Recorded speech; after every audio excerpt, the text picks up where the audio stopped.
अल्लाह अल्लाह क्या मुबारक नाम है, अल्लाह अल्लाह आशिकों का काम है। या इलाही मुझसे मुझको दूर कर, ताकि देखो मुझ में तुझको एक नजर। या इलाही तू मेरा माबूद है, या इलाही तू मेरा माशूक है। ও নবীর উম্মত, এই পরিকল্পনা করে সিরিয়ার বাচ্চা হাবিব বিন মালিক মক্কার জমিনে আসবে, রহমতের নবীকে দুনিয়ার জমিন থেকে বিদায় করে দিবে। ইসলাম ধর্ম দুনিয়ার জমিনে মক্কার জমিনে রাখবে না, কোরআন দুনিয়ার জমিন থেকে বিদায় করে দিবে। আল্লাহ দেখে কি দেখে না, জোরে কন। ও নবীর উম্মত, বাচ্চা আবু জাহাল বিশাল একটা আয়োজন করলো। সিরিয়ার বাচ্চা সেই সিরিয়া থেকে প্রায় 12,000 সৈন্য নিয়া, কেউ বলেন 6,000, কেউ বলেন 12,000, যাই হোক মক্কার জমিনে চলে আসলেন মুহাম্মদকে দুনিয়ার জমিন থেকে শিক্ষা দিবে।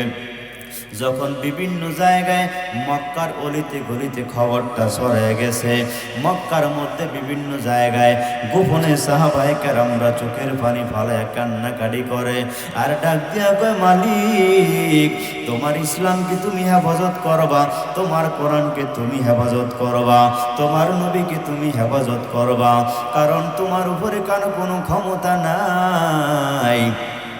এমন সময়ে বাদশাহ যখন চলে আসলেন, বাদশাহ আবু জাহালকে জিজ্ঞাসা করে, ও বাদশাহ, মুহাম্মদ নামের ওই সে লোকটা কোথায়, যেই লোকটা ইসলাম ধর্মে তোমার ধর্ম থেকে মানুষগুলো নিয়ে যায়, যিনি জাদু দিয়া মানুষগুলো তার ধর্মে নিয়ে যায়। এবার বাদশাহ আবু জাহাল খবর নিয়ে দেখে মায়ার নবী খানায় কাওয়ার, সেখানে আল্লাহর কোরআনুল কারীমের তেলাওয়াত করে। সুবহানাল্লাহ। কয়েকটা লোক পাঠিয়ে দিছে, ও যে মুহাম্মদকে আমার বার্তাটা শুনিয়ে দাও। সিরিয়ার বাদশাহ হাবিব বিন মালিক মুহাম্মদের সামনে খোলামেলা আজকে ময়দানের মধ্যে কথাবার্তা বলবে। তাকে দেখে নবী আমার কোরআনুল কারীমের তেলাওয়াত করে। ওরা ডাক দিয়া গা, মুহাম্মদ সিরিয়ার জমিনের শ্রেষ্ঠ বাদশাহ এই মক্কার জমিনে আসছে, আপনার সাথে কথাবার্তা বলবে। মায়ার নবী যখন এই কথাটা কানের মধ্যে শুনেছেন, নবী আমার দুনিয়ার কাউকে ভয় পায় নাই, সামনের দিকে অগ্রসর হতে শুরু করলো। এমন সময় সিদ্দিকে আকবর আবু বকর সিদ্দিক রাদিয়াল্লাহু আনহু দাঁড়ায় গেলেন আর ডাক দিয়া কয়, নবী আমার আপনি কোথায় যান? কয়, সিরিয়ার বাদশা হাবিব বিন মালিক আসছে আমার সাথে সাক্ষাৎ করবে। কয়, না গো নবী না, বাদশার উদ্দেশ্য বড় খারাপ, বাচ্চা আপনাকে অপমান করবে, আপনাকে মারবে, ইসলাম ধর্ম দুনিয়ার জমিন থেকে বিদায় করে দিবে। কারণ তারা কয়েকটা পর্যায়ের আপনার বিরুদ্ধে ষড়যন্ত্র করেছে। লিয়ুসবিতুকা আও ইউখরিজুকা আও ইয়াকতুলুকা, আপনাকে তারা দুনিয়ার জমিন থেকে বিদায় করে দিবে। তারপরও তারা সাকসেস হইতে পারে নাই। এই তিনটা ষড়যন্ত্র বাদশা আপনার মাধ্যমে সমাপ্তি করবে। নবী গো আপনি সেখানে যায়েন না। এবার মায়ার নবী ডাক দিয়া কয়, আবু বকর আমাকে তুমি বাধা দিও না, কারণ দুনিয়ার সমস্ত মানুষ আমার বিরুদ্ধে গেল, আমার কোনো ভয় নাই, কারণ একজন আমার সাথে আছেন মুসলমান, জোরে কোন তার নাম কি? ইন্নাল্লাহা মা'ানা, অবশ্যই আমার মালিক আল্লাহ আমার সাথে আছে। ওই আল্লাহ যদি আমার থাকে, দুনিয়ার কোনো মানুষ আমার ক্ষতি করতে পারবে না। আবু বকর ব্যারিকেড ভালো করে দিলেন। কয়, না গো নবী আপনি যায়েন না, আর যদি জানি আপনি আমাকে আপনার সাথে নিয়ে যান, কারণ সিরিয়ার বাদশা হাবিব বিন মালিক অনেক সৈন্য প্রশাসন নিয়ে আসছেন, আপনার উপরে নির্যাতন করবে। তো নবী গো আপনি আমাকে সেই ময়দানে নিয়ে যান। আমি আবু বকরের শরীরের মধ্যে এক ফোঁটা রক্ত থাকতে, আমি আবু বকরের শরীরের মধ্যে একটা ফোঁটা রক্ত থাকতে, আমার জীবন থাকতে আপনাকে এই দুনিয়াতে পৃথিবীতে মক্কার জমিনে অপমান করবে, এটা কোনোদিন হতে আমি দিব না। এবার আবু বকরকে নবী আমার ডাক দিয়া গা, আবু বকর তুমি যদি আমার সাথে যাও, ওরা ভাববে আমি ভয় পাইছি, কিন্তু আমি তো ভয় পাওয়ার পয়গম্বর নয়। ও মুসলমান, নবী বলেন আমি একমাত্র আমার আল্লাহকে ভয় করি। মুসলমান জোরে কর, আমরাও ভয় করব কাকে? এবার আবু বকর কয়, না নবী, আমাকে নিয়ে যাইতেই হবে, আমি আপনার সাথেই যাব। নবীর সাথে আবু বকর চলে গেলেন। এই যে মাহফিলের প্রধান একটা গেট, মনে করেন বাদশা এখানে বসে আছে, আবু জাহাল পাশাপাশি বসা। মায়ার নবী, রহমতের নবী যখন গেটটা দিয়ে ঢুকছেন, কারণ আমার নবীর চেহারা এত সুন্দর, মায়ের নবীর চেহারা যে দেখে নবীর উপরে কালেমা পড়ে মুসলমান হয়, চেহারার প্রেমে পড়ে যায়। কারণ রাসূলকে এত সুন্দর করে আল্লাহ দুনিয়ার জমিনে পাঠাইছেন, সৃষ্টি করেছেন। ও নবীর উম্মত, এবার বাদশা কানে কানে কয়, ও সিরিয়ার বাদশা হাবিব বিন মালেক, ওই যে তাকিয়া দেখেন সুন্দর চেহারার একটা মানুষ, এই লোকটার নাম হলো মুহাম্মদ। এই লোকটার নাম হলো মুহাম্মদ। এই লোকটাই জাদু দিয়া আমার ধর্ম থেকে মানুষগুলো তার ধর্মে নিয়ে যায়। সিরিয়ার বাদশা হাবিব বিন মালেক নবীজির চেহারার দিকে তাকিয়ে দেখে আল্লাহর রাসূলের চেহারা অত্যন্ত সুন্দর দেখা যায়। এবার আবু জাহাল মনে করছে, অনেক মনের বাসনা হলো, সিরিয়ার বাদশা হাবিব বিন মালেক মুহাম্মদকে গালিগালাজ করবেন, আঘাত করবেন, মারবেন, তাকে নির্যাতন করবেন। এই চিন্তা ধ্যান ধারণা নিয়ে পাশাপাশি বসে আছে। সিরিয়ার বাদশা হাবিব বিন মালেক রহমতের নবীর দিকে যখন, আমার নবীর দিকে, কালিজার নবী, মায়ের নবী, তিন নবী, দয়ার নবী, রহমতের নবীর চেহারার দিকে যখন আমার নবীর নজরটা যখন বাদশার দিকে পড়ে গেল, আমার নবীর সাথে বেয়াদবি করে নাই, বাদশা সাথী স্টেজ থেকে দাঁড়িয়ে গেল এবং আমার নবীকে সম্মান করেছেন, বেয়াদবি করে নাই। আবু জাহাল ডাক দিয়ে, বাদশা, আপনি আমাকে এই অপমান করেছেন, মক্কার মানুষগুলো তো আগামীকালকে আমাকে জুতা ফিরা করবে। কয় আপনি, আমি মনে মনে ভাবলাম আপনাকে আমার খরচে আনলাম, আপনি মুহাম্মদকে অপমান করবেন, গালিগালাজ করবেন, মুহাম্মদকে আপনি আঘাত করবেন, আঘাত এগুলো কিছুই না করে আপনি মুহাম্মদকে সম্মান করেছেন। আমার অন্তরে অত্যন্ত ভয়, এরা সবাই আমাকে পরে ধরবে। এবার বাদশা হাবিব বিন মালেক ডাক দিয়া কয়, আবু জাহাল, অপমান করার জন্য আমি মক্কার জমিনে আসছি, সিরিয়ার বাদশাহ হয়ে আমি এই লোকটাকে আমি শায়েস্তা করার জন্যই আসছি, আমি পাওয়ারফুল ক্ষমতা নিয়ে আসছি। আসলেই মুহাম্মদের চেহারার দিকে আমি যখন তাকাইলাম, কোন সময় আমি স্টেজ থেকে দাঁড়াইলাম, কোন সময় আমি মুহাম্মদকে সম্মান করলাম, আমি সিরিয়ার বাদশা হাবিব বিন মালেক নিজেও আমি টের পাই নাই। সুবহানাল্লাহ।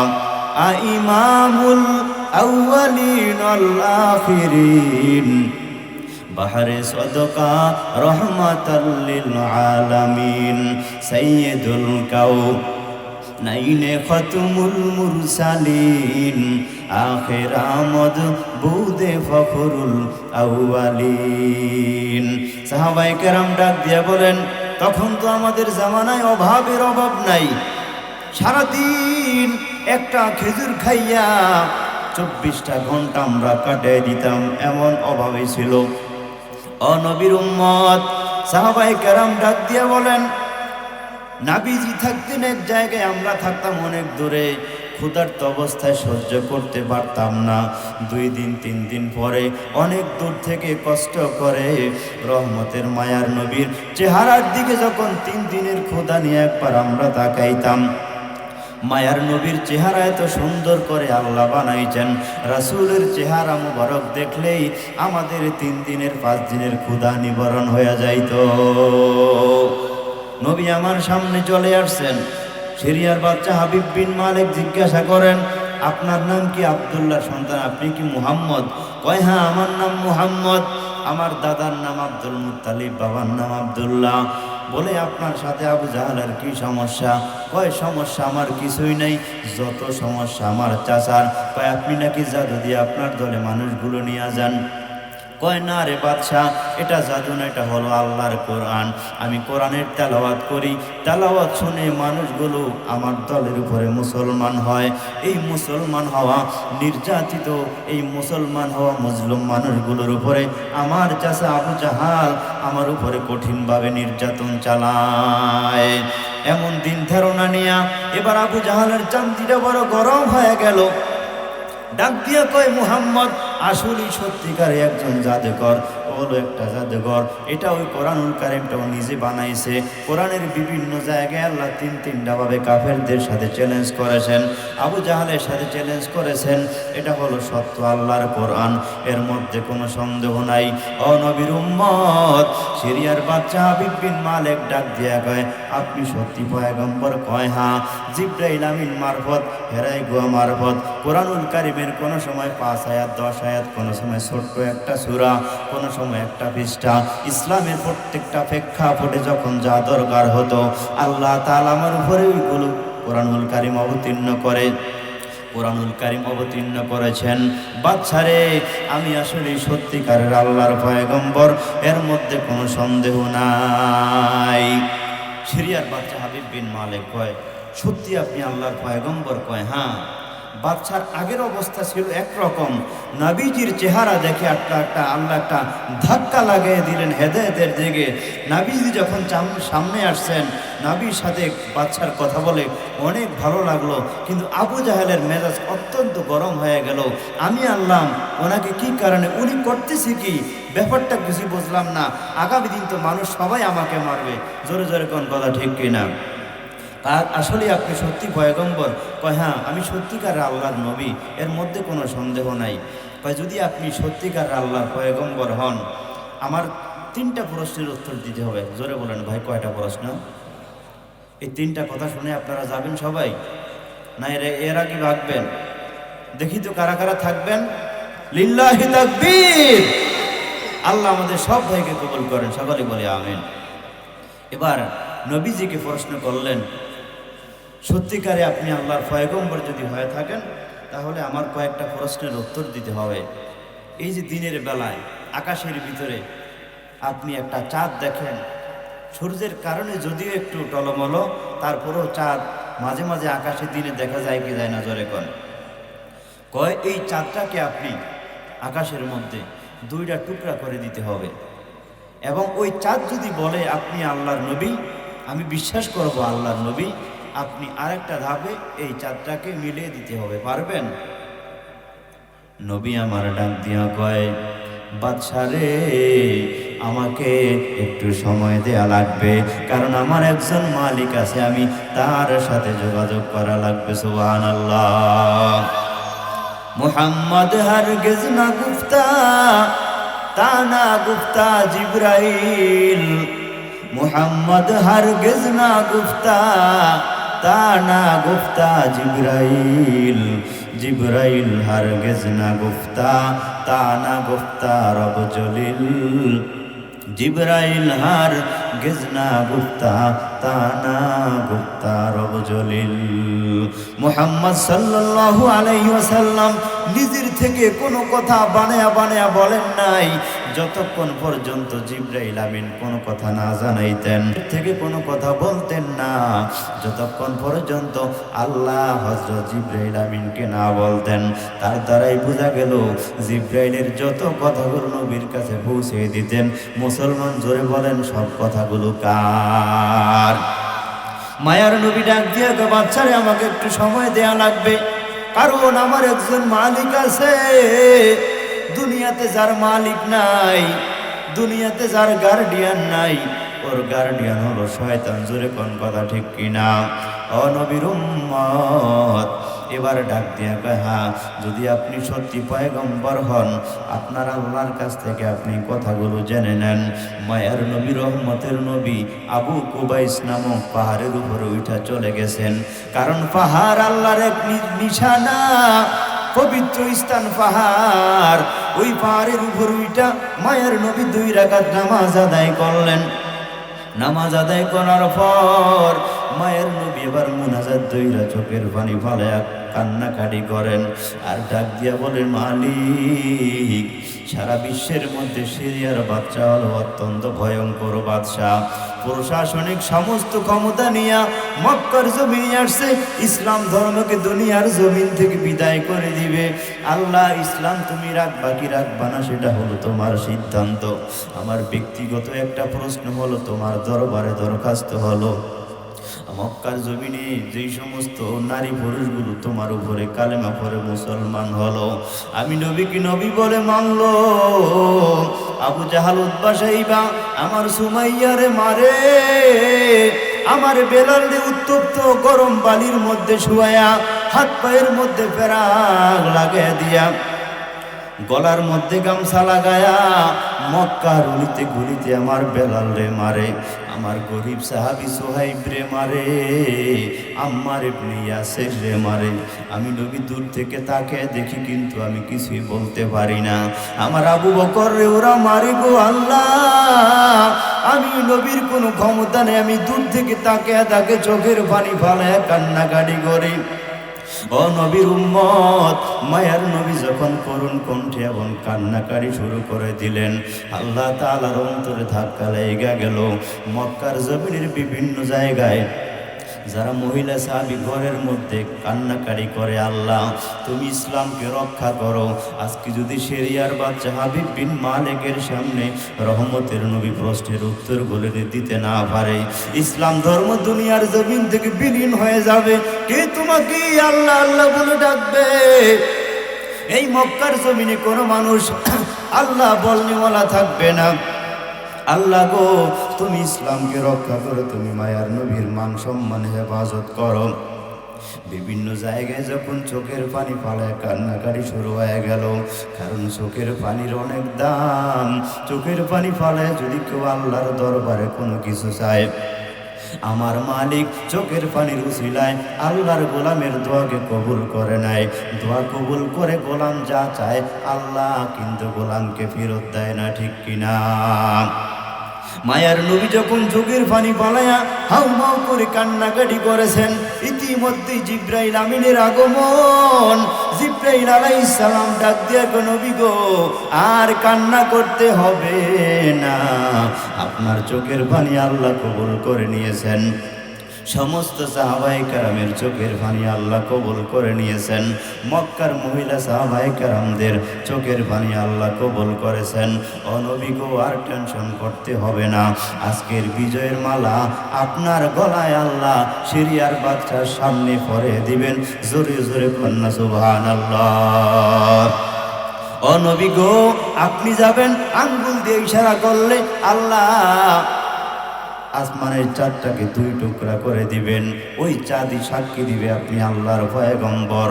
যখন একত্রিত করতে বলবেন, আঙ্গুল দিয়ে আরেকটা ইশারা দিবেন, চাঁদ দুই টুকরা একসাথ হয়ে যাবে। সুবহানাল্লাহ বলেন। এবার মায়ার নবী হাসতে হাসতে মুস্কি হাসি আর আমার নবী বাদশার সামনে চলে গেল। বাদশা ডাক দিয়া কয়, ও মুহাম্মদ, আপনি কি আপনার প্রশ্নের উত্তর দিতে পারবেননি? কয়, হ্যাঁ পারবো। এবার নবী ডাক দিয়া কয়, বাদশাহ, আমি আমার প্রশ্নের উত্তর দিতে পারবো, তবে আমার একটা কথা হলো, আমি এগুলো দেখাবো, আপনি আপনার প্রতিশ্রুতি আপনি আমাকে দেন। আপনি কি আমার দলে আসবেন নাকি যদি আমি ওয়াদা পূরণ করতে পারি? সিরিয়ার বাচ্চা হাবিব বিন মালিক হাজার হাজার লক্ষাধিক মানুষের সামনে ডাক দিয়া কয়, ও মুহাম্মদ, আপনি যদি আমার এই প্রশ্নের অ্যান্সারগুলো উত্তরগুলো দিতে পারেন, আমি আর দেরি করব না, আমি আপনার দলে চলে যাব, আপনার হাতে কালেমা পড়ে মুসলমান হয়ে যাব। জোরে কন্যা সুবহানাল্লাহ। ও নবীর উম্মত, মায়ার নবী আকাশের দিকে তাকায়া শাহাদাত আঙ্গুল দিয়ে যখন ইশারা করলেন, মক্কার মধ্যে সমস্ত মানুষগুলো তাকে দেখে। আসমানের মধ্যে কত সুন্দর চাঁদ একসাথে জোড়া ছিল। নবী যখন শাহাদাত আঙ্গুল দিয়ে এইভাবে ইশারা করলেন, সাথে আল্লাহ আসমানের চাঁদটাকে দুইটা টুকরা করে দিলেন। ক্ষমতা কার? আর জোরে বলেন, সমস্ত ক্ষমতা কার? এবার চাঁদ ডাক দিয়া কয়, আশহাদু আল্লা ইলাহা ইল্লাল্লাহু ওয়া আন্নাকা মুহাম্মাদান আবদুহু ওয়া রাসূলুহু। এর দুনিয়ার মানুষ বিশ্বাস হয় না ইনি আল্লাহর পয়গম্বর, ইনি আল্লাহর শ্রেষ্ঠ পয়গম্বর, আমি চাঁদ সাক্ষ্য দিয়ে দিলাম ইনি হলো আল্লাহর পয়গম্বর। সিরিয়ার বাচ্চা হাবিব বিন মালিকের দিলটা শান্ত হয়ে গেল। এর আগে আবু জাহাল ডাক দিয়া কয়, আবু জাহালের প্রশ্নের উত্তরের আগে দিয়েই ডাক দিয়া কয়, বাদশাহ এই জমিনের বিভিন্ন জায়গায় আবু জাহাল এই মুহাম্মদ বিভিন্ন জায়গায় জমিনের মধ্যে অনেক জাদু করেছে, এই জাদু করে দিয়া মানুষগুলোকে মুসলমান বানাইছেন। আজকে আপনি ওকে বললেন আসমানের চাঁদকে 2 টুকরা করে দিতে বলছেন, সুতরাং এই জাদু আর হবে না, আজকে মুহাম্মদ এখানে ফেল হয়ে যাবে। যখন আমার নবী আঙ্গুল দিয়ে ইশারা করলেন, এবার আবু জাহালের কপালের মধ্যে আস্তে আস্তে ভাঁজ পড়া শুরু হয়ে গেল, কপালের মধ্যে ঘাম ঝরা শুরু হয়ে গেল। স্টেজ থেকে কোন দিক দিয়ে পালাবে কোথাও রাস্তা নাই, কারণ চতুর্দিক দিয়ে প্রশাসনে ঘেরা বেষ্টন করে আছে, কারণ 2 দেশের 2টা প্রধানমন্ত্রী এক স্থানে বসা আছে। সিরিয়ার বাচ্চা হাবিব বিন মালিকের দিলটা শান্ত হয়ে গেল। মায়ার নবী এবার 2 নম্বর প্রশ্নের উত্তর হলো, ও নবী গো, দেখলাম চাঁদটাকে আপনি আবার জোড়া লাগিয়ে দেন। আল্লাহর নবী যখন এই আঙ্গুল দিয়ে ইশারা করলেন, 2 টুকরা চাঁদকে আমার আল্লাহ আসমানের মধ্যে একসাথ করে দিয়েছেন। সারা বিশ্বের বিভিন্ন জায়গায় এই দৃশ্য দেখেছে। এই দৃশ্য দেখা কয় যে অমুক সময় কেন যেন আসমানের চাঁদটা 2 টুকরা হয়ে গেল। আবার দেখলাম কথাও বলে আরবিতে, আবার একসাথ হয়ে গেল। অনেকে দূর থেকে খবর নিয়ে শোনে উনি আর কেউ না, উনি নির্যাতিত পয়গম্বর আবু জাহাল নির্যাতন করেছে নবীর উপরে। উনি ইসলাম ধর্মের মহামানব মহানবী মুহাম্মদুর রাসূলুল্লাহ সাল্লাল্লাহু আলাইহি ওয়াসাল্লাম। এই নবীর সত্যবাদিত্ব পাইয়া বিভিন্ন জায়গা থেকে আইসা নবীর হাতে মানুষগুলো কালেমা পড়ে মুসলমান হতে শুরু হওয়া লাগলো। ও নবীর উম্মত, এবার নবীকে ডাক দিয়া কয়, নবী গো, 2টা প্রশ্নের উত্তর আমি পেয়েছি। 3 নাম্বার আমার একটা প্রশ্ন, আমার মনের মধ্যে একটা জ্বালা আছে, এই জ্বালাটা দুনিয়ার কারো কাছে আমি ব্যক্ত করি নাই। এই কথাটা বলেই শেষ করে দিব। আপনাদের কষ্ট হয়? নিজরে কন কষ্ট হয়? মুনাজাত করে দেই ভাইরা আমার। এবার নবী ডাক দিয়া কয়, বাদশা আপনার মনের কথাটা খুলে খুলে বলেন। ও নবীর উম্মত, এবার ডাক দিয়া কয়, সিরিয়ার বাচ্চা ডাক দিয়া কয়, আমার দীর্ঘদিনের অন্তরে একটা জ্বালা হলো, এই জ্বালাটা আমি কারো কাছে ব্যক্ত করি নাই। আমার মনে একটা টেনশন, যার কারণে রাত দিন আমার ঘুম নাই, ঔষধ খায় আমার ঘুমে আনতে পারি না। শেষ পর্যন্ত আমার অন্তরে বড় ভয় হয়, কারণ আমার অন্তরের মধ্যে যেই পেরেশানিতে আছি, আস্তে আস্তে আমি অনেক দুর্বল হয়ে যাইতেছি। এবার নবী ডাক দিয়া কয়, ইনশাআল্লাহ অবশ্যই অ্যানসার দেওয়া হবে। ইতিমধ্যে জিবরাইল আমিনকে মায়ার নবীর কানের কিনারায় আল্লাহ জানিয়ে দিছেন। জিবরাইল আমিন আইসা কয়, ওরা সবার সামনে জিবরাইলকে তো তারা চোখে দেখে না।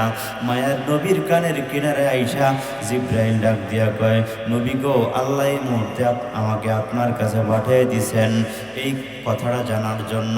বাদশার দীর্ঘদিনের মনের মধ্যে একটা জ্বালা হলো, বাদশাকে আল্লাহ একটা ছেলে দেয় নাই, একটাই মাত্র মেয়ে দিল, হাত নাই, পাও নাই, চোখ নাই, অঙ্গহানি। বাদশার মনে একটা জ্বালা হলো, বাদশা দুর্বল হয়ে যাচ্ছেন। বাদশার সরকারের ক্ষমতায় কাকে বসাবেন? একটা ছেলে দিলে ছেলে ক্ষমতায় থেকে বাদশার ঐতিহ্য ধরে রাখতেন। বাদশার অন্তরের মধ্যে এটাই মনের মধ্যে ব্যথা, দীর্ঘদিনের জ্বালা হলো এইটা। জিবরাইল আমিন মেসেজ দিয়ে চলে গেছে। মায়ার নবী ডাক দিয়ে কয়, বাদশা রে, আপনার দীর্ঘদিনের অন্তরে একটা জ্বালা হলো, আপনার একটা ছেলে নাই, আছে একটা মেয়ে অঙ্গহানি। মেয়েটা যদি ভালো হইতো, ভালো বংশের একটা ছেলের কাছে বিবাহ দিয়া আপনার জামাইকে আপনার বংশের ঐতিহ্য ধরে রাখতে পারতেন, কারণ আপনি মারা গেলে আপনার বংশের কোনো ঐতিহ্য থাকবে না। এটা হলো আগের কালের মানুষের অভ্যাস ছিল, যার কারণে আপনার অন্তরে বড় টেনশন। এই টেনশনের কারণে আপনি বড় পেরেশানি করেন। এবার সিরিয়ার বাদশা স্টেজের মধ্যে থেকে দাঁড়ায় কয়, ও মুহাম্মদ, আমি তোমার সত্যতা পেয়েছি, তুমি আল্লাহর পয়গম্বর, এর মধ্যে কোনো সন্দেহ নাই।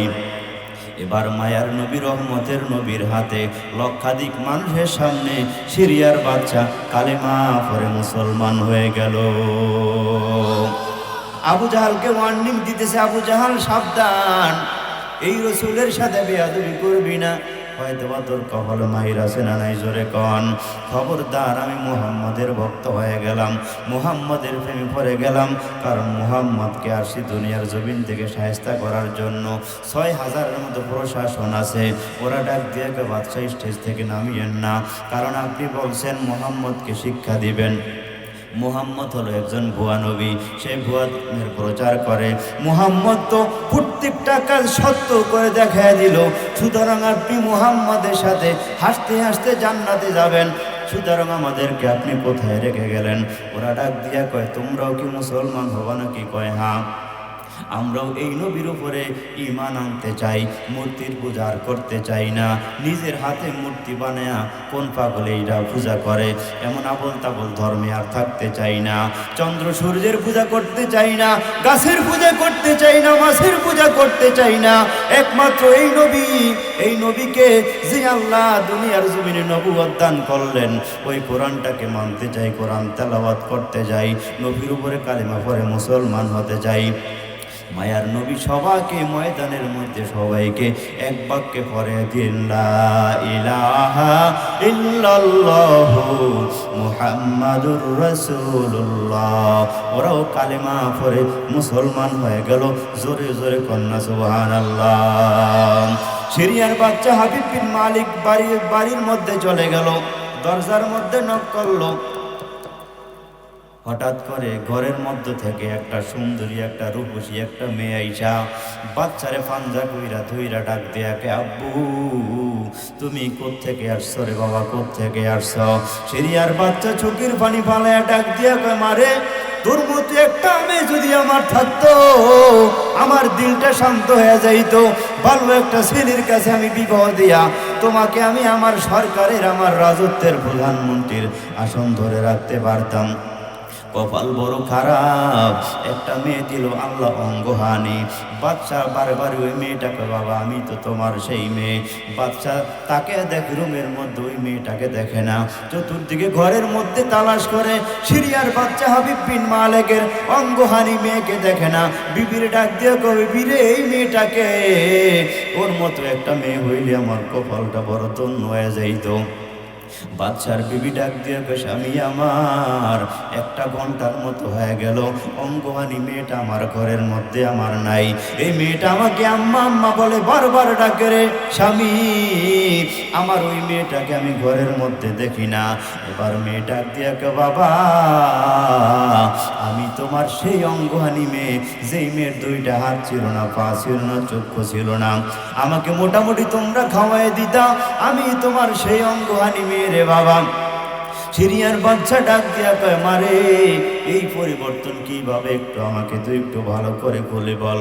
কয়, বাবা রে, একটু আগে আমি ঘুমের মধ্যে ছিলাম, আমি ঘুমের মধ্যে তাকে দেখি ওই মুসলমানরা চেহারার মধ্যে, গালের মধ্যে দাড়ি রাখে, মাথার মধ্যে পাগড়ি লাগায়। আমি স্বপ্নে তাকে দেখি, আমার সামনে এত সুন্দর চেহারাওয়ালা এমন একটা মানুষ, মনে হয় এই লোকটার মতো এই পৃথিবীর শুরু থেকে নিয়ে কিয়ামত পর্যন্ত সৃষ্টিকর্তা এমন মানুষ, এত সুন্দর চেহারাওয়ালা মানুষ এই দুনিয়াতে আর কাউকে বানায় নাই, আর কাউকে বানাবেন না। সুবহানাল্লাহ। ওই লোকটা যখন আমার চেহারার দিকে নজরটা করলো, তাকাইলো, বাবা অটোমেটিক আমার চেহারা, আমার হাত পাগুলো গজে গেল, আমার হাত পা ভালো হয়ে গেল, চেহারার মধ্যে সৌন্দর্য চলে আসলো। আর উনি আমাকে স্বপ্নের মধ্যে একটা বাক্য শিখিয়ে গেলেন। কয়, কি বাক্য? ওই বাক্যটা হলো, লা ইলাহা ইল্লাল্লাহু মুহাম্মাদুর রাসূলুল্লাহ। জোরে জোরে কন্যা সাল্লাল্লাহু আলাইহি ওয়াসাল্লাম।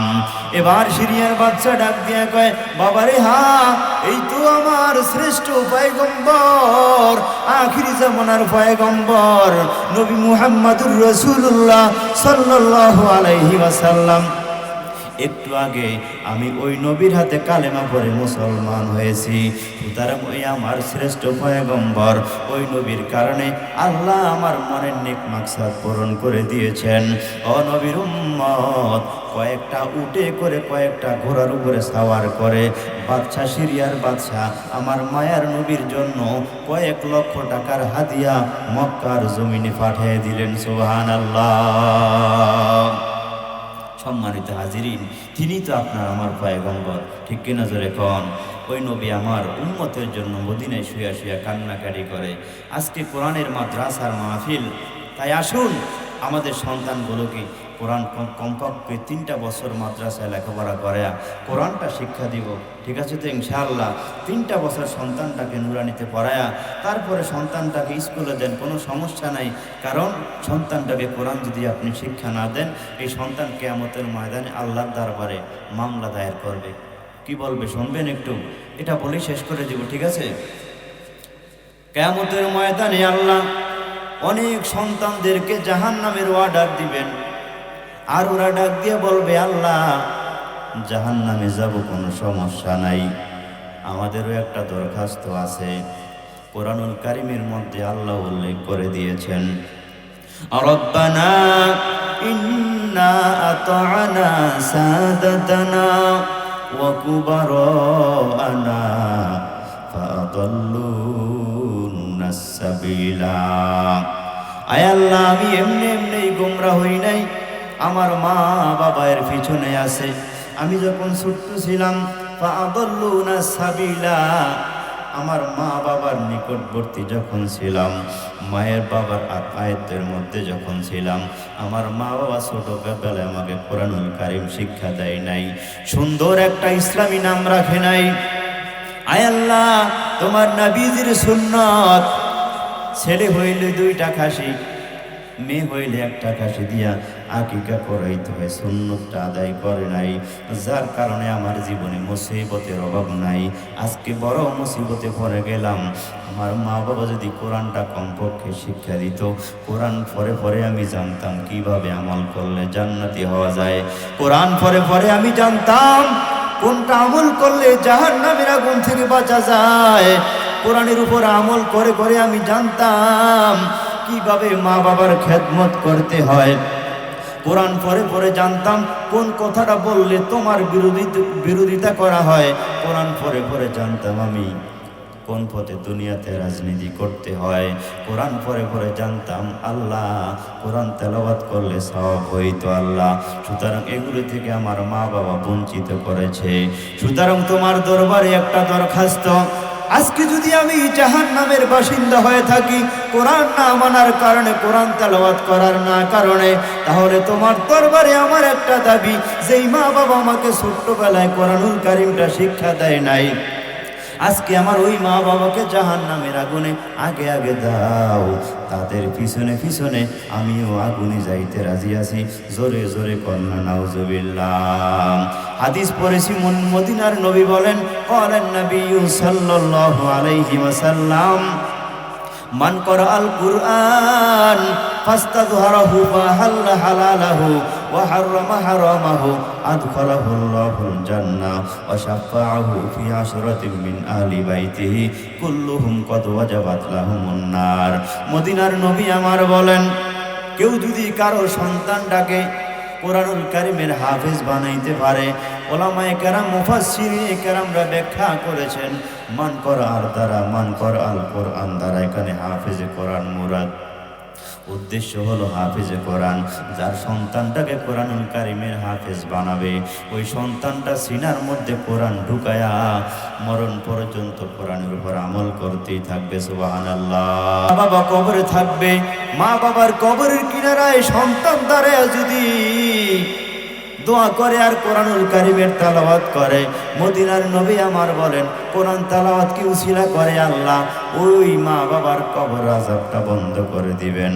সুবহানাল্লাহ, জোরে কন।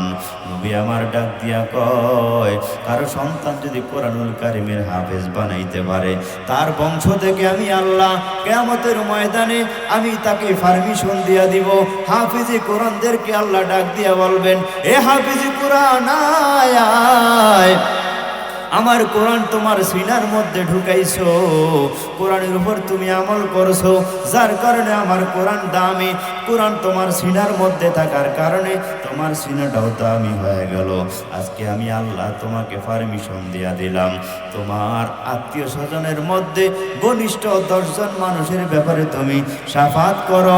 নবী বলেন কুল্লুহুম কদ ওয়াজাবাত লাহুমুন নার, যাদের উপরে আমি আল্লাহ জাহান্নামের আগুনকে ওয়াজিব করে দিলাম, জান্নাত আমি আল্লাহ যাদের উপরে হারাম করে দিলাম।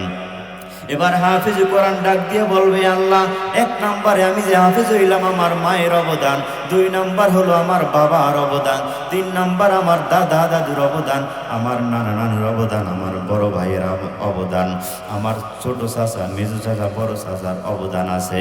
আল্লাহ বলবেন তাদেরকে জাহান্নামের আগুনের মধ্যে দেয়া আছে। এবার আল্লাহ ডাক দিয়ে বলবেন ফেরেশতাদের মাধ্যমে, এমন 10 জন জাহান্নামীকে আল্লাহ সামনের দিকে এনে বলবেন, এই হাফিজে কোরআন এই 10 জনের ব্যাপারে তুমি শাফাত করো। হাফিজে কোরআন ডাক দিয়ে বলবে, আল্লাহ তোমার কোরআনের উপর আমল করলাম মানুষকে দেখানোর জন্য নয়, কোরআনের মাদ্রাসায় পরে আলেম হইলাম মানুষকে দেখানোর জন্য নয়। আয় আল্লাহ তোমার কোরআনের উপর আমল করলাম, সুতরাং আমার এই 10 জন আত্মীয় স্বজন এদেরকে তুমি আগুন থেকে মুক্তি দাও। আল্লাহ বলেন, হাফিজে কোরআন রে, তোমার কোরআন হাফিজে কোরআনের উসিলাকে কেন্দ্র করে আজকে আমি আল্লাহ এই 10 জন লোকগুলোকে আমি জাহান্নামের থেকে আইনা তোমার কোরআনের শাফাত, হাফিজে কোরআনের শাফাতকে কেন্দ্র করে আল্লাহ আমি আল্লাহ আজকে জান্নাতুল ফিরদাউসের মধ্যে ঠিকানা বানিয়ে দিলাম। এজন্য মুরব্বীরা কমপক্ষে নিয়ত করেন, সন্তানগুলোকে আলেম বানাইতে পারেন নাই, নিজের নাতি আছে মাদ্রাসায় 3টা বছর পড়ান, হাফিজে কোরআন বানান, একজন আলেম বানান। অন্ধকার কবরে গেলে মুনকার নাকিরের প্রশ্নের উত্তর আমি দিতে পারবো না গো নবী। অন্তরে বড় টেনশন, অন্তরে বড় ভয়। ও নবী গো, মুনকার নাকিরের প্রশ্নের উত্তর যদি আমি দিতে না পারি, তাহলে অন্ধকার কবরটা আমার জন্য জাহান্নামের বাগান হয়ে যাবে। অন্ধকার কবরে 99টা সাপ আল্লাহ জাহান্নামী মানুষের অন্ধকার কবরের মধ্যে নিযুক্ত করে দিবেন। কিয়ামত পর্যন্ত আঘাত করতে থাকবে, একের পর এক আঘাত। আপনি বলেছেন জাহান্নামী মানুষ যারা হবে, মুনকার নাকিরের প্রশ্নের উত্তর যারা দিতে পারবে না, ওই অন্ধকার কবরের মধ্যে আল্লাহ অন্ধ ফেরেশতা দিয়া দিবেন, কানেও শুনবে না, চোখেও দেখবে না। এর একটা কারণ হলো, মানুষ যত বড় অন্যায়কারী হোক না কেন, মানুষ যত বড় খারাপ হোক, চোখের সামনে যখন একটা মানুষকে আঘাত করে, আর ওই লোকটার শরীর থেকে যখন রক্তগুলো বিভিন্ন জায়গা থেকে বের হয়, তার একটু দয়া হবে, মায়া হবে, যার কারণে তাকে মারবে না, ছেড়ে দিবে। কানে শুনবে না এই কারণে, কারণ কানে যখন মানুষের চিৎকারের আওয়াজ আসবে, মানুষ যত বড় ভয়ঙ্কর জালেম হোক না কেন, মানুষ এটা সহ্য করতে পারবে না, আস্তে আস্তে তাকে ছেড়েই দিবে, মাফ করে দিবে। আল্লাহ বলেন, আমি আল্লাহ দুনিয়াতে বানাইলাম আমার গোলামি করার জন্য, আমি মালিকের কুদরতি কদমে সেজদা দেওয়ার জন্য। আমি আল্লাহ দুনিয়াতে পাঠাইলাম, যখন দুনিয়াতে সময় পাবে নামাজ রোজার ফাঁকে ফাঁকে কোরআনুল কারিমের তেলাওয়াত করবে। ও গোলাম, দুনিয়াতে আইসা অন্যায় করলি, বাবাচার করলি, আমার কোরআনটা একবার খুলে দেখলি না, কোরআনুল কারিমের তেলাওয়াতটা একটু শিখলি না, আমি আল্লাহ তোকে সুস্থ বানিয়ে রাখলাম রে গোলাম। ইচ্ছা করলে তুই 5 ওয়াক্ত নামাজগুলো হেঁটে হেঁটে যাইয়া মসজিদে আদায় করতে পারতি, মসজিদে যাইয়া নামাজগুলো আদায় করো নাই। ইচ্ছা করলে 30টা রোজাগুলো রাখতে পারতি। একটা মানুষ বৃদ্ধ হয়ে গেল, দুর্বল, ঠিক মতো খাওয়া দাওয়া করতে পারে না, তারপরও আমি আল্লাহর ভয়, জাহান্নামের ভয়ে, আমি মালিক কত বড় মালিকের ভয়ে রোজাগুলো বাদ দেয় নাই, বিভিন্ন রোগে আক্রান্ত করে আমি আল্লাহ রাখলাম। তারপরও আমার গোলাম আমি আল্লাহর ভয়ে, জাহান্নামের ভয়ে কষ্ট হয়েছে, তারপর রোজাগুলো রাখলো। ও নবীর উম্মত, আল্লাহর বান্দা ডাক দিয়া কয়, নবী গো, আমার অন্তরে অত্যন্ত ভয়, না জানি আজকে মারা গেলে জাহান্নামের আগুন আমাকে ঘেরাস করে ফেলবে। নবী গো, দুনিয়ার সাধারণ আগুন সহ্য করা যায় না, কারণ জাহান্নামের আগুন এক ভয়ঙ্কর আগুন। ওই জাহান্নামের আগুন মানুষ সহ্য করতে পারবে না। জোরে কোন কথা ঠিক কিনা? কারণ আল্লাহ কয় নারুল্লাহিল মুকাদ্দা, এটা আল্লাহ তাআলার এমন এক ভয়ঙ্কর আগুন। দুনিয়ার আগুন মানুষের গায়ে লাগলে মানুষের আগে গায়ের উপরে জামা পরে, তারপরে কাপড়গুলো পরে ছাই হয়ে যায়, তারপরে শরীরের পশমগুলো পরে, তারপরে চামড়া পরে, অঙ্গ প্রত্যঙ্গ এইভাবে আগুন লাগে। জাহান্নামের আগুন এবং এক ভয়ঙ্কর আগুন। নবী আমার বলেন, কিয়ামতে যখন জাহান্নামী মানুষদেরকে জাহান্নামের আগুনের মধ্যে ফালাইয়া দেওয়া হবে, সর্বপ্রথম আল্লাহর গোলামের জাহান্নামী মানুষের কলিজাকে ভুনা করে ফেলবে। জোরে জোরে কন্যা নাউজুবিল্লাহ। এবার আগন্তুক আল্লাহর গোলাম ডাক দিয়া কয়, নবী গো, এমন একটা আমলের কথা আপনি আমাকে বলে দেন, মৃত্যু পর্যন্ত আমল করতেই থাকবো, কারণ আমার আমল নামায় অন্যায়ের অভাব নাই, গুনার অভাব নাই।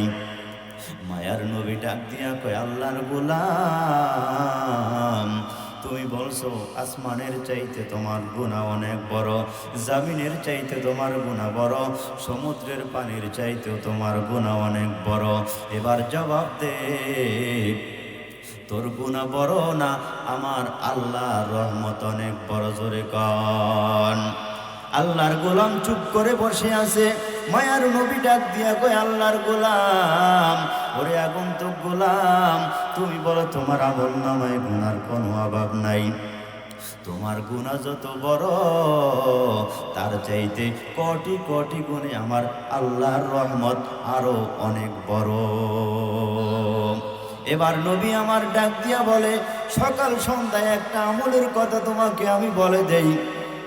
সকাল সন্ধ্যায় যখন তুমি সময় পাইবা, ওই সময় বসে বসে বিসমিল্লাহির রহমানির রহিম পড়বা, বিসমিল্লাহির রহমানির রহিম। এবার আল্লাহর গোলাম ডাক দিয়া কয়, নবী গো, সামান্য বিসমিল্লাহ কি আমার এই বড় বড় গুনাহগুলো ক্ষমা হবে নি? আমার আমল নামা থেকে এই গুনাহগুলো সরবে নি গো নবী? নবী ডাক দিয়া কয়, রে আল্লাহর গোলাম, তুমি বিসমিল্লাহকে সামান্য বলো, সাধারণ বলো, বিসমিল্লাহ সম্পর্কে তোমার কি ধারণা আসেনি? মায়ার নবী ডাক দিয়া কয়, বিসমিল্লাহর এমন গুণ হলো, সাতবক আসমান জমিনকে এক পাল্লায় যদি রাখা হয় আর এক কিনারায় যদি বিসমিল্লাহকে রাখা হয়, নবী বলেন সাতবক আসমান জমিনের পাল্লা ভারী হয়ে হালকা হয়ে যাবে, বিসমিল্লাহর পাল্লা অনেক ভারী হয়ে যাবে। মায়ার নবী ডাক দিয়া কয়, বিসমিল্লাহর মধ্যে আমার আল্লাহর এমন একটা নাম, আপনি আমেরিকায় যান, চীন দেশে যান, রাশিয়ায় যান, সৌদি আরবে যান, তামাম দুনিয়ার যেখানেই যান, কেউ যদি কোনো মুসলমান আল্লাহ নামটা স্মরণ করে, আল্লাহকে আল্লাহ বলে ডাক দেয়, ইহুদি বলেন, হিন্দু বলেন, খ্রিস্টান বলেন, বৌদ্ধ বলেন, সবাই বলবে ইনি হলেন একমাত্র মুসলমানদের রব, মুসলমানদের আল্লাহ। যেই মুসলমানদের আল্লাহর মুসলমানরা মসজিদের মধ্যে যায় নামাজ আদায় করে। জোরে কোন কথা ঠিক কিনা? কারণ আমার আল্লাহর নামটা তামাম দুনিয়াতে এমন প্রচার প্রসার হয়েছে। নবী বলেন বিসমিল্লাহর মধ্যে আল্লাহ তাআলার তিনটা নাম, একটা নাম হলো আল্লাহ, আরেকটা নাম হলো আর রহমান, আরেকটা নাম হলো রহিম।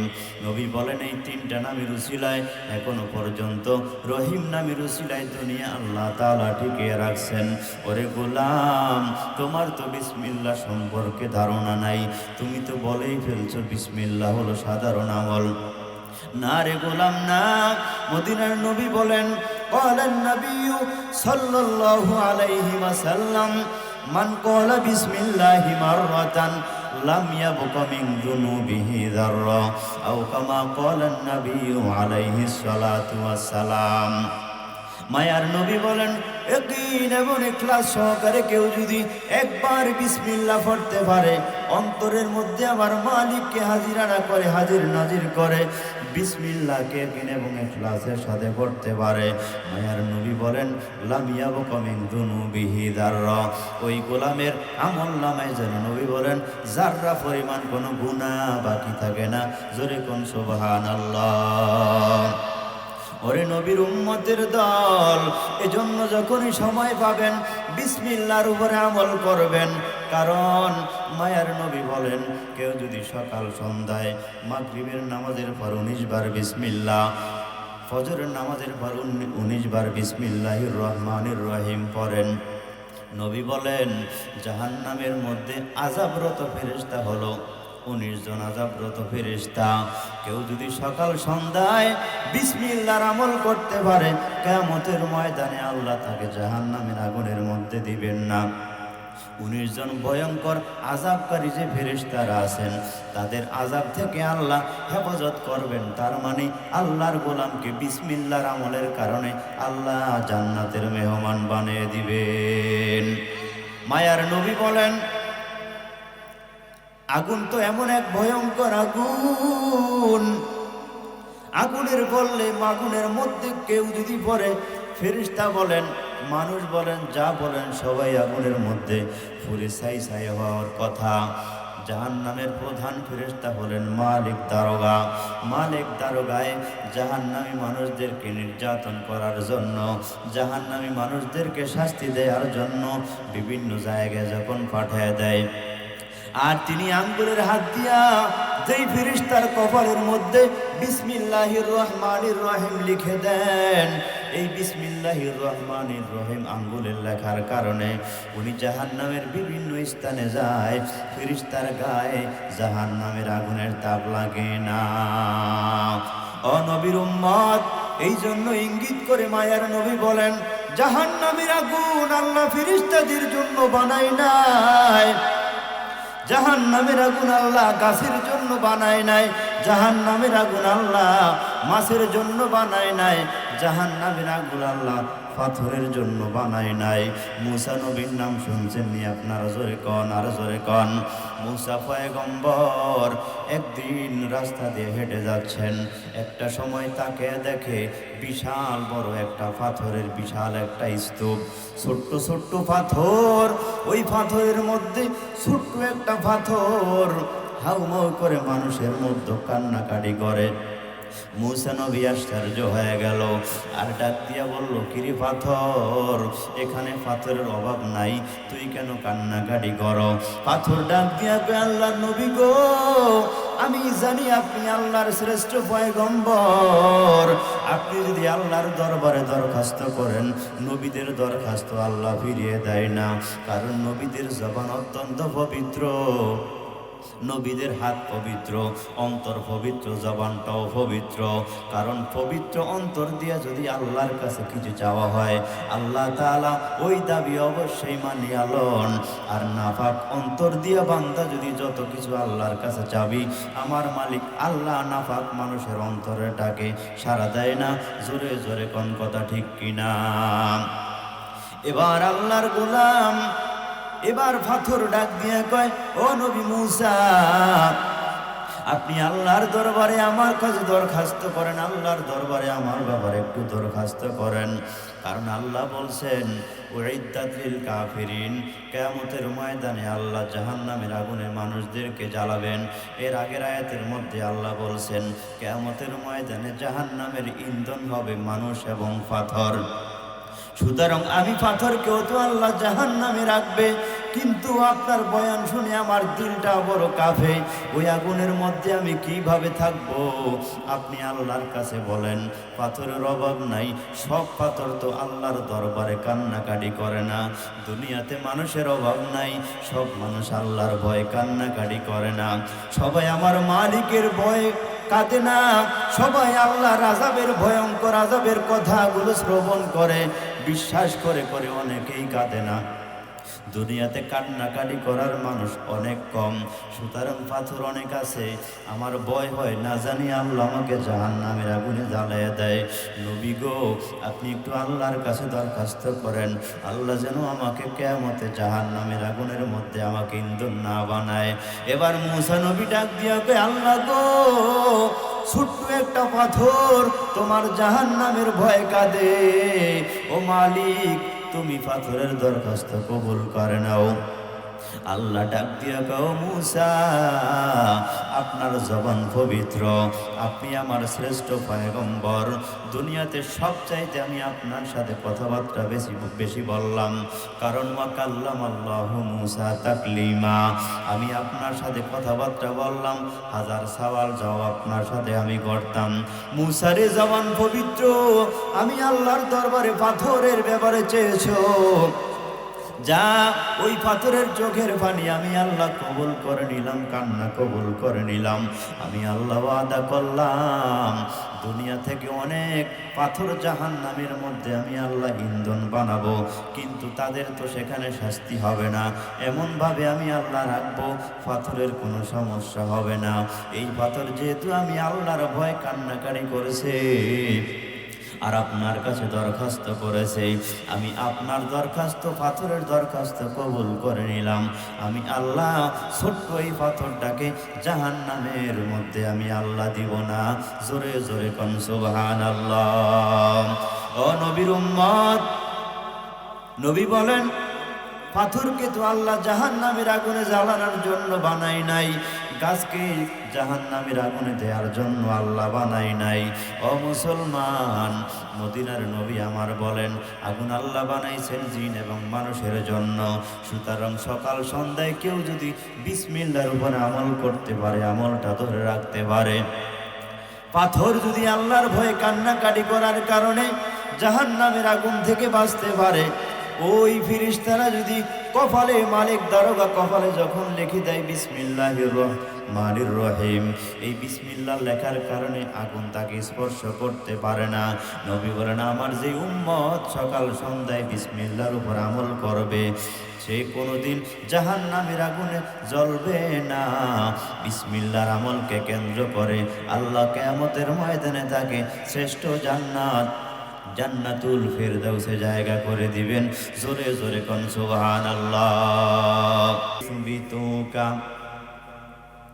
আল্লাহ কয় যখন নবীকে নিয়ে কাফের বেঈমানরা, আল্লাযীনা কাফারু, ওই সমস্ত মানুষ যারা কুফরি করে, যারা আল্লাহ মানে না, নবী মানে না, এরা ষড়যন্ত্র শুরু করলো লিয়ুসবিতুকা, নবীকে তারা জেলখানার মধ্যে বন্দী করবে। তো একদলে পরামর্শ দিছে উনি এমনই একজন মহামানব, কারণ জেলখানার মধ্যে সবচেয়ে খারাপ দুষ্ট লোকগুলো যায়, দাগি দাগি মানুষগুলো যায়, যাদের সাহস খুব বেশি, এরা যায়। ওনাকে যদি আপনারা জেলখানার মধ্যে বন্দী করেন আর ওই মানুষগুলো যদি উনি লা ইলাহা ইল্লাল্লাহ পড়ায়া, আর আপনারা বলেন এই যে জাদু, এটা হলো আসলে কোরআন তেলাওয়াত করলে নবীর উপরে মানুষ কালেমা পড়ে মুসলমান হয়।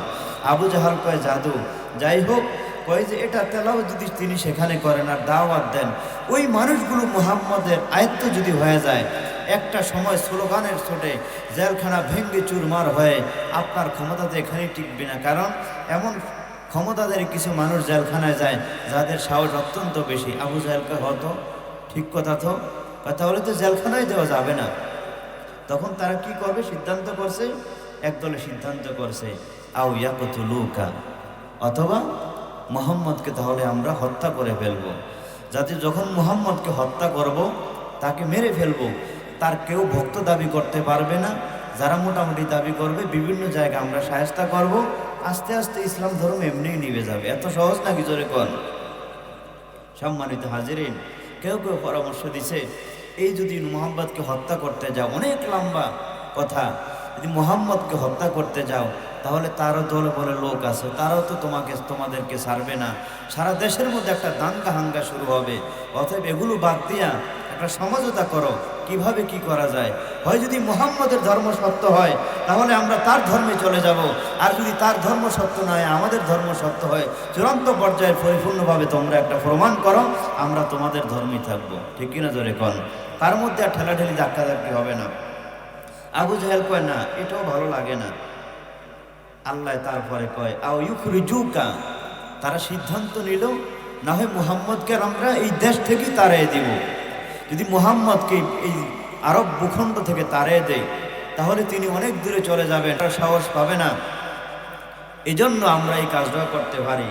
আল্লাহ তাআলা কোরআনের শেষ আয়াতে বলেন ওয়াম করুনা, তারা নবীজির ব্যাপারে 3টা সিদ্ধান্ত নিল। জোরে জোরে কর নাউজুবিল্লাহ। তাদের উদ্দেশ্য ভালো না খারাপ? উদ্দেশ্য খারাপ। 3টা সিদ্ধান্ত নিয়া তখন আল্লাহ কয় তারা ওয়াম করুনা, তারা আমার নবীর ব্যাপারে ছলনা শুরু করছে। কিন্তু ওয়াম কুরুল্লাহ, আল্লাহ বলেন আমি আল্লাহ বসে থাকি নাই, আমি আল্লাহ তাদের সাথে ছলনা শুরু করলাম। কারণ আল্লাহু খায়রুল মাকিরিন, আমি আল্লাহ হলাম উত্তম পরিকল্পনাকারী, আমি আল্লাহ হলাম উত্তম ছলনাকারী। জোরে জোরে কোন সুবহানাল্লাহ। ভাইয়েরা আমার, বিভিন্নভাবে 3টা ষড়যন্ত্র তো আছেই। এখন সিদ্ধান্ত নিল তারা যে রাষ্ট্রব্যাপী যেহেতু 3টা পর্যায়ে আমরা মুহাম্মদের কাছে বারবার ব্যর্থ, অতএব আমরা সিদ্ধান্ত নেই যে আমাদের পাশে একটা রাষ্ট্র আছে সিরিয়া, সিরিয়ার বাচ্চা হলেন হাবিব বিন মালেক।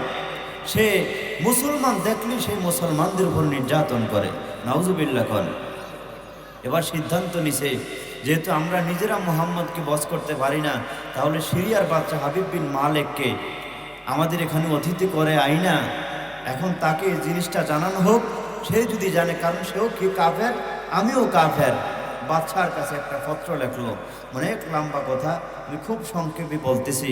বাদশার কাছে একটা পত্র লিখলো, বাদশা মহারাজ, মক্কার মধ্যে এমন একটা মানুষের আবির্ভাব হয়েছে যিনি নতুন একটা ধর্মের প্রচার করেন, ইসলাম ধর্মের প্রচার করেন।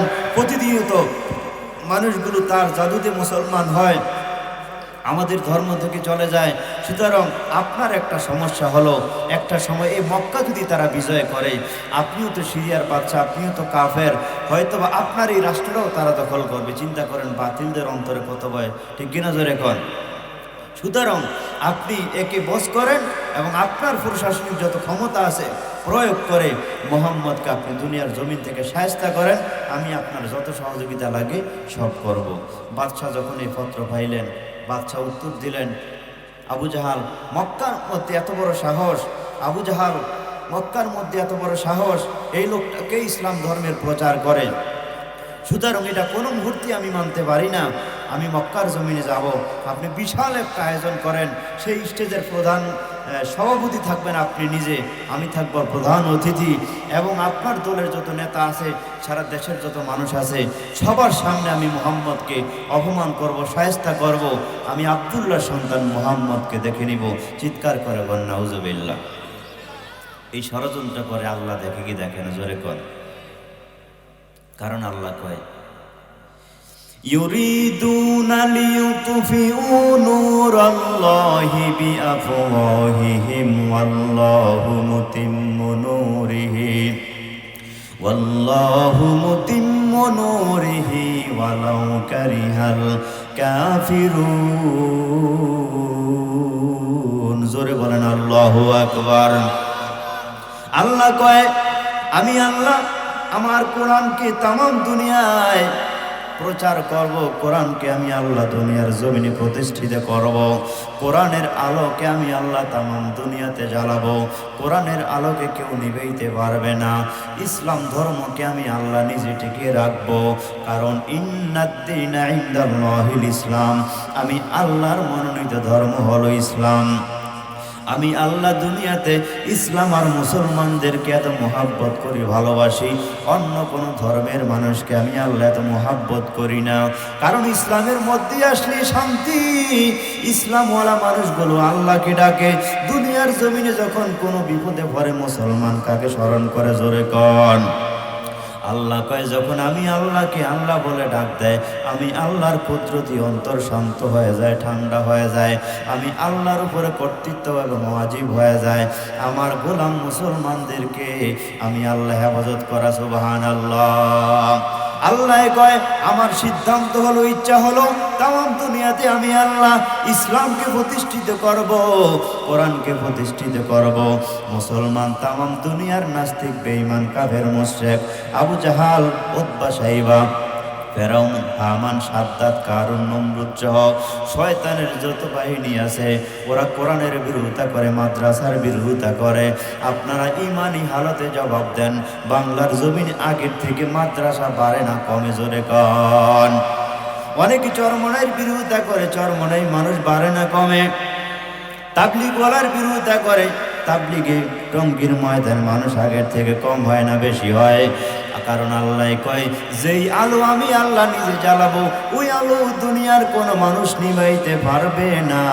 কোরআনের আলোকে কেউ যদি নিভাইতে যায়, যেই হাত দ্বারা কোরআন বন্ধ করতে যাবে, আল্লাহকে আমি আল্লাহ ওই হাতকে ধ্বংস করে দিব।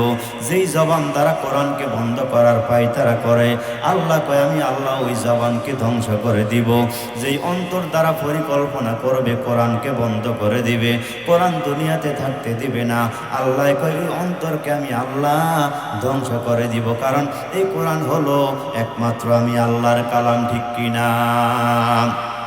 কুরআন কিতা জানো কি হে আদম সন্তান, আল্লাহ দেখার আয়না হলো পবিত্র কুরআন, আল্লাহ সিনার আয়না হলো পবিত্র কুরআন।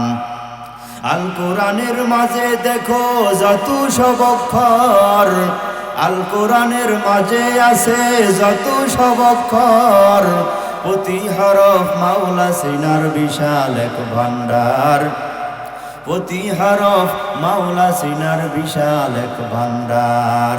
কোরআন মোদের জীবন বিধান, কোরআন মোদের সব, কোরআন মোদের জীবন বিধান, কোরআন মোদের সব। এই কোরআনই চিনিয়ে দেবে কে সেই মোদের রব, এই কোরআনই চিনিয়ে দেবে কে সেই মোদের রব। আমাদের রবকে আর জোরে বলেন, আমাদের রবকে। আল্লাহ ডাক দিয়া বের গোলাম, দুনিয়াতে আসার পর আজকে তুই তোর মাকে মা বলে ডাক দিল, মায়ের কলিজা ঠান্ডা হয়। বাবাকে বাবা বলে ডাক দিলে বাবার কলিজা ঠান্ডা হয়।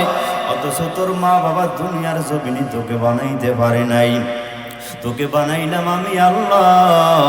মাস যায়, ঘন্টা যায়, বছর যায়, আমি আল্লাহর কুদরতি কদমে সেজদা দাও না, আমি মালিককে সেজদা করো না। আজকে যেই কোনো উপায়ে এই ময়দানের মধ্যে এসে বসে বর্ষরে গোলাম দরদ ভরা কণ্ঠ নিয়া একবার যদি মুহাব্বতে আমি আল্লাহকে একটা আল্লাহ বলে ডাক দিতি, আমি আল্লাহর কুদরতি অন্তর ঠান্ডা হয়ে যাইতো, ঠিক কিনা জোরে কন।